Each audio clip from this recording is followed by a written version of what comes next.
আসসালামু আলাইকুম। শব্দ নীড়ে আপনাকে স্বাগতম। আজ হাজির হলাম নতুন একটি গল্প নিয়ে। আজকের গল্পের মূল বিষয় চাওয়াটা আকুতি দিয়ে চাইতে হবে। চলুন শুরু করি।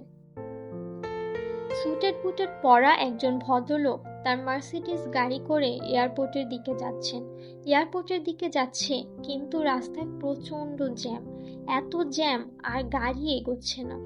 ঘড়ি দেখছে, যদি আর 15 মিনিটের মধ্যে না পৌঁছতে পারে ফ্লাইটটি মিস হয়ে যাবে।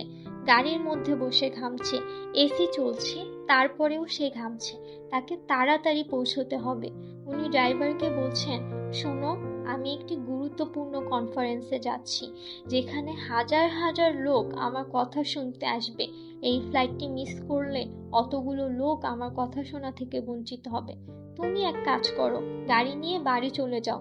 আমি এখান থেকে আমার ব্রিফকেস নিয়ে দৌড়াচ্ছি। যেখান থেকে জ্যাম ছাড়বে আমি ট্যাক্সিতে বসে যাব। বলে উনি গাড়ি থেকে নেমে ছুটছেন। একজন সুটেড বুটেড পরা ভদ্রলোক এভাবে দৌড়াচ্ছে দেখে সবাই অবাক হয়ে আছে।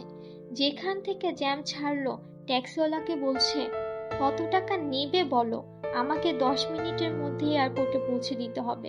ড্রাইভার বলল, উঠে পড়ুন। বসে পড়ল। ঘাম মুছছে। ড্রাইভার গাড়ি চালাচ্ছে একদম 90-100 স্পিডে। এয়ারপোর্টে পৌঁছে গেল, নেমে টাকা দিল, দৌড় দিল ভেতরে। যেখানে টিকেটে সিল মার ছিল সেখানে গিয়ে জাস্ট পৌঁছলো। সেখানে চেকাররা বলল, স্যার, আপনি খুব ভাগ্যবান লোক, আর 10 সেকেন্ড পর এলে আমরা আর আপনাকে অ্যালাউ করতে পারতাম না। বলছে, ওহ থ্যাঙ্কস গড, বলে সিল মেরে চলে গেল। একদম ছুটছে, প্লেনের দরজাটা বন্ধ হবে ও ঢুকে পড়লো, গিয়ে সিটে বসলো, ঘামটা মুছছে। ইতিমধ্যে প্লেন টেক অফ শুরু করেছে। প্লেন উড়ে গেল। ভদ্রলোক দেখছে সে কনফারেন্সে গিয়ে কি করবে। প্রায় 40-45 মিনিট পর প্লেনটি জোরে দুলছে। ভেতরের যাত্রীরা চিৎকার চেঁচামেচি শুরু করেছে। তখন একটি অ্যানাউন্সমেন্ট হলো, সম্মানিত যাত্রীবৃন্দ, আপনারা বিভ্রান্ত হবেন না, বাইরে তুফান ঝড় হচ্ছে। এই ঝড়ে পাইলট প্লেন চালাতে পারছেন না। আমাদের গন্তব্য থেকে আমরা এখনো দূরে। কাছের একটি এয়ারপোর্টে প্লেনটাকে নামানোর চেষ্টা করছে। আপনারা শান্ত হয়ে বসুন। প্লেনটি নামানোর পর যাত্রীদেরকে নেমে পড়ার জন্য অনুরোধ করা হলো। তখন ভদ্রলোকটি এয়ার হোস্টেসদের সাথে চিৎকার শুরু করলো, তোমরা কি প্লেন চালাচ্ছ? আমি একটি গুরুত্বপূর্ণ কনফারেন্সে যাচ্ছি। হাজার হাজার লোক আমার কথা শুনতে আসবে। আমি না পৌঁছতে পারলে তারা আমার কথা থেকে বঞ্চিত হবে। এই সময় একটি লোক পেছন থেকে বলল, এক্সকিউজ মি স্যার। ভদ্রলোক বলল, ইয়েস। সে বলল, আমি আপনাকে চিনি। ভদ্রলোক বলল, মানে? লোকটি বলল, আপনি মিস্টার রহমান। ভদ্রলোক বলল, ইয়েস, আমি ডক্টর রহমান। আপনি কে? জি, আমি আপনার ভক্ত। আপনি কথা বলতে যাচ্ছেন আর আমি আপনার কথা শুনতে যাচ্ছি। বলছে, স্যার, আমি জায়গাটা চিনি।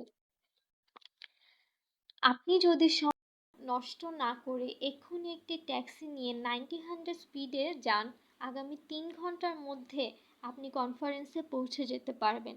ভদ্রলোক বলল, তাই নাকি? তারপর কোনো সময় নষ্ট না করে ভদ্রলোক দিল দৌড়। বাইরে গিয়ে এক ট্যাক্সিওয়ালাকে বলল, 3 ঘন্টার মধ্যে আমাকে এই লোকেশনে পৌঁছে দিতে হবে। তুমি যত টাকা চাইবে দেব।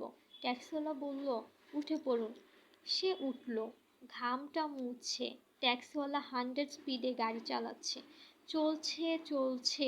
হঠাৎ আসলো ঝুম বৃষ্টি। বৃষ্টিতে ট্যাক্সিওয়ালা গাড়ি চালাতে পারছিল না। গাড়ি থামিয়ে দিল। ভদ্রলোক টেনশনে পড়ে গেল। বলল, কি হয়েছে? ট্যাক্সিওয়ালা বলল, সামনে কিছু দেখা যাচ্ছে না। এভাবে গাড়ি চালানো খুবই ঝুঁকিপূর্ণ। যেভাবে বাজ পড়ছে, যে কোনো মুহূর্তে মরে যেতে পারি। আগে জীবন বাঁচান। সামনে একটি বাড়ি দেখা যাচ্ছে, আপনি সেখানে আশ্রয় নিন। আমি গাড়ি সাইড করে আসছি। ভদ্রলোক গিয়ে দরজা ঠক ঠক করছে। কেউ খুলছে না। 4-5 বার ঠক ঠক করার পর ভেতর থেকে একজন বললেন, বাইরে যিনি আছেন ভেতরে আসুন, আমাকে ডিস্টার্ব করবেন না। ভদ্রলোক দরজা খুলে দেখল অন্ধকার স্যাঁতস্যাঁতে একটা জায়গা। একজন মহিলা পাটিতে কি একটা প্রার্থনা করছেন। একজন 12 বছরের ছেলে শুয়ে আছে একটা খাটে। খুব অসুস্থ দেখাচ্ছে তাকে। লোকটা বসে আছে। 5 মিনিট, 10 মিনিট, 25 মিনিট কেউ ওঠে না। লোকটা বিরক্ত হয়ে গেছে। 30 মিনিট পর যখন ভদ্রমহিলা উঠল, ভদ্রলোক রেগে গেলেন। বললেন, কি ব্যাপার? একজন অচেনা লোক আপনার ঘরে বসে আছে, অথচ আপনি নিশ্চিন্তে কি এমন প্রার্থনা করছেন? আপনার ঘরে তো চুরি হয়ে যেতে পারত। বলছে, বাবা, আমার ঘরে চুরি করার মতো কিছুই নেই। আমার নুন আনতে পান্তা ফুরোয়, আমার কিছুই নেই। তো কি এত প্রার্থনা করছেন? দূর থেকে ভদ্রমহিলাটি দেখাচ্ছে, ওই যে আমার নাতি, ও একটি জটিল দুরারোগ্য রোগে আক্রান্ত। এলাকার সমস্ত ডাক্তার দেখিয়েছি, কেউ ওকে সারাতে পারছে না। লাস্ট একজন ডাক্তার দেখিয়েছি, বলল দিল্লি যেতে হবে, অনেক খরচ। এখানে এই রোগের চিকিৎসা নেই। দিল্লিতে বড় একজন ডাক্তার, ডাক্তার রাহমানের কাছে যেতে বলেছে, কিন্তু আমার তো সেই সাধ্য নেই।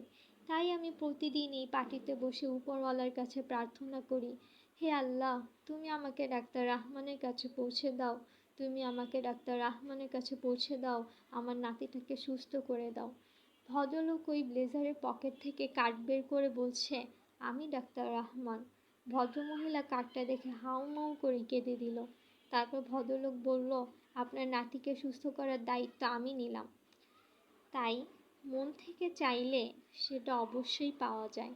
চাওয়াটা চাওয়ার মতো চাইতে হবে, আকুতি দিয়ে চাইতে হবে। আজকের গল্পটি যদি আপনাদের ভালো লেগে থাকে, অবশ্যই লাইক, কমেন্ট এবং সাবস্ক্রাইব করে যাবেন। আসসালামু আলাইকুম।